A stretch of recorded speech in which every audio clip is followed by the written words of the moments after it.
샘물과 함께하는 오늘의 큐티 시간입니다.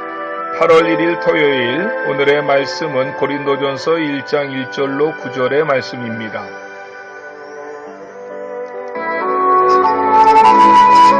하나님의 뜻을 따라 그리스도 예수의 사도로 부르심을 받은 바울과 형제 소스데나는 고린도에 있는 하나님의 교회 곧 그리스도 예수 안에서 거룩하여지고 성도라 부르심을 받은 자들과 또 각처에서 우리의 주 곧 그들과 우리의 주 되신 예수 그리스도의 이름을 부르는 모든 자들에게 하나님 우리 아버지와 주 예수 그리스도로부터 은혜와 평강이 있기를 원하노라. 그리스도 예수 안에서 너희에게 주신 하나님의 은혜로 말미암아 내가 너희를 위하여 항상 하나님께 감사하노니 이는 너희가 그 안에서 모든 일 곧 모든 언병과 모든 지식의 풍족함으로 그리스도의 증거가 너희 중에 견고하게 되어 너희가 모든 은사에 부족함이 없이 우리 주 예수 그리스도의 나타나심을 기다립니다. 주께서 너희를 우리 주 예수 그리스도의 날에 책망할 것이 없는 자로 끝까지 견고하게 하시리라. 너희를 불러 그의 아들 예수 그리스도 우리 주와 더불어 교제하게 하시는 하나님은 믿부시도다. 새로운 아침입니다. 엘칸나. 하나님은 모든 것을 다해서 사랑해 주시는 분이십니다. 우리는 그동안 신명기서의 말씀을 가지고 하나님의 말씀을 경청했습니다. 8월과 9월은 고린도전서 말씀을 통해서 새벽마다 하나님의 말씀으로 은혜를 나눌 것입니다. 고린도는 사도 바울의 2차 전도 여행의 중심지였습니다. 사도행전 15장 36절에 보면 2차 전도 여행은 1차 전도 여행 때에 소아시아 지역에 세운 교회들을 돌보기 위해서 떠났습니다. 이때 마가 요한이 1차 전도 여행 중에 포기하고 돌아온 문제로 인해서 바울은 바나바와 이별하고 실라를 데리고 2차 전도 여행을 떠납니다. 그런데 사도행전 16장 6절에 보면 소아시아 어느 지역을 돌아보고 있을 때 성령께서 바울 일행의 복음 전도하는 것을 막으셨고 그들의 등을 떠밀어 드로아로 인도하십니다. 드로아는 아시아에서 유럽을 내다볼 수 있는 항구 도시입니다. 에게헤라는 바다 건너편을 보면 유럽의 관문인 헬라의 마게도니아 지방이 보입니다. 그런데 그날 밤에 마게도니아 지방의 한 사람이 환상 중에 나타나서 우리를 도우라고 손짓합니다. 바울은 이 환상을 보고 아시아에서는 그만 복음을 전하고 이제는 유럽의 복음을 전하라 하는 하나님의 뜻으로 받아들였고 다음날 이른 아침에 마게도니아로 떠나갑니다. 20세기가 가장 자랑하는 최고의 역사학자인 아놀드 토인비는 바울이 드로아에서 배를 타고 떠난 이 배는 유럽을 싣고 떠난 배이다 라고 할 만큼 세계 역사의 큰 변화를 시도했던 첫 발을 바울이 내디딘 것입니다. 마게도니아 지방에서 처음 만난 도시가 빌립보였고 거기서 복음을 전하고 교회를 세운 바울은 데살로니가로, 데살로니가에서 베레아로, 베레아에서 아덴으로, 아덴에서 고린도로 옮겨가며 복음을 전하고 교회를 세웁니다. 1차 전도 여행은 소아시아 지방을 중심으로 교회를 세웠다면 2차 전도 여행 때에는 유럽의 그리스를 중심으로 교회를 세웠습니다. 2차 전도 여행의 중심지는 바울이 1년 6개월을 머물며 복음을 전했고 교회를 세웠던 고린도 지역이었습니다. 갑작스런 전도 여행의 행로가 바뀌게 된 바울 일행은 넉넉지 못한 선교비를 가지고 2차 전도 여행을 출발했을 텐데 고린도에 왔을 때의 생활비가 떨어졌던 것 같습니다. 그래서 바울은 자신이 가진 텐트, 천막을 만드는 기술을 이용해서 브리스길라와 아굴라가 경영하는 천막 공장에 들어가 일하며 복음을 전했고 브리스길라와 아굴라에게 복음을 전함으로 그들이 예수님을 믿게 합니다. 그리고 그 집을 가정교회로 만들었던 것 같습니다. 사도행전 18장 18절에 보면 그곳에 머문 지 1년 6개월 후에 고린도를 떠날 때 브리스길라와 아굴라가 함께 떠나는 것을 보게 됩니다.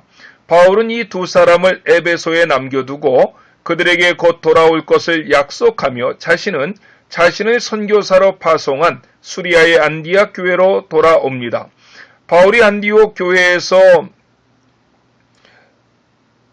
자신의 전도 여행 보고를 마친 다음에 브리스길라 아굴라가 있는 에베소로 곧바로 향합니다. 그것이 바울의 3차 전도 여행입니다. 그리고 바울은 그곳에 가서 두란노 소원을 만들었고 3년간 머물면서 복음을 전하며 놀라운 하나님의 나라의 사역을 감당해 나갔습니다.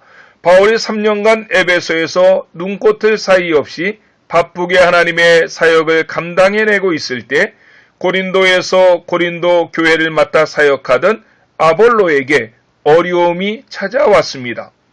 또한 교회는 교회대로 문제에 문제를 더해갔습니다. 하지만 바울의 에베소 사역이 너무나도 바빴기에 고린도 지역을 방문할 시간적인 여유를 가질 수가 없었던 것 같습니다. 교회의 문제는 해결되지 아니하고 더 커져만 가자 고린도 교회의 성도였던 클로에는 바울에게 교회 문제를 전하며 도움을 요청했고 얼마 후에는 아볼로가 더 이상 그곳에서 목회하기가 어렵다고 판단되었든지 바울이 목회를 하고 있던 에베소로 왔습니다. 고린도전서 16장 12절에 보면 형제 아볼로에 대하여는 그에게 형제들과 함께 너희에게 가라고 내가 많이 권하였으되 지금은 갈 뜻이 전혀 없으나 기회가 있으면 가리라고 말씀합니다. 즉 사도 바울은 고린도로 가서 다시 목회를 하라고 아볼로에게 권면했지만 아볼로는 지금은 갈 뜻이 전혀 없다고 잘라 말했습니다. 그만큼 고린도 교회에서의 사역이 어려웠던 모양입니다. 그때 고린도서 16장 17절에 보면 고린도 교회 지도자들 중에 몇 사람 스데바나와 부드나도와 아가이고가 아볼로가 바울에게 가 있다는 소식을 듣고 아볼로를 데리러 바울이 있었던 에베소로 옵니다. 이처럼 바울은 여러 경로를 통해서 고린도 교회의 문제점을 듣습니다. 고린도 교회의 성도인 글로에를 통해서 바울에게 찾아온 아볼로를 통해서 아볼로를 모셔가기 위해 찾아온 고린도 교회의 지도자인 스데바나, 부드나도, 아가이고를 통해서 고린도 교회의 문제점을 듣고 그 문제를 해결하기 위해 썼던 편지가 고린도 전서입니다. 이 편지는 디모데가 가지고 가서 전해 주었는데 이 편지를 받고도 문제가 해결되지 않자 후에 다시 바울은 편지를 써서 디도에게 보냈는데 그 편지가 바로 고린도 후서입니다. 고린도 전서 안에는 고린도 교회 안에 있었던 다양한 문제들 약 10가지가 있었습니다.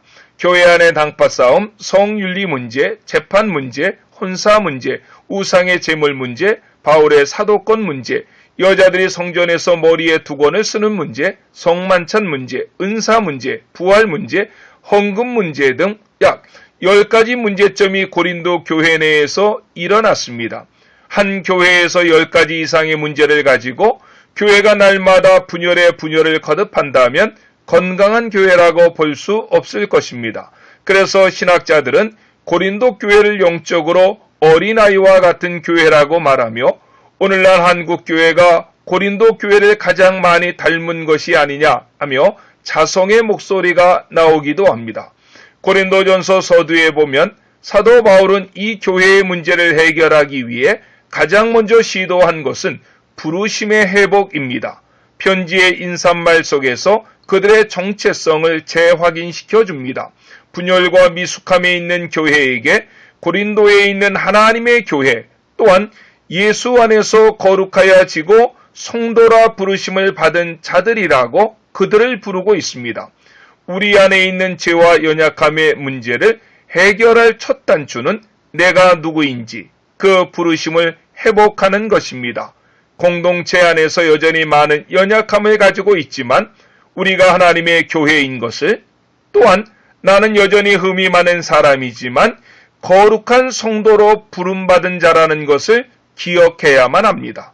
그리고 내 연약함을 아시고도 늘 실수투성인 나를 아시고도 나를 교회로 불러주시고 성도라 충해주시는 신실하신 하나님을 붙잡고 의지하며 살아갈 때 고린도 교회보다 더 문제가 많은 나지만 내 자신이 교회로서 성도로서 날마다 든든히 세워져 가고 성숙해 갈 줄로 믿습니다.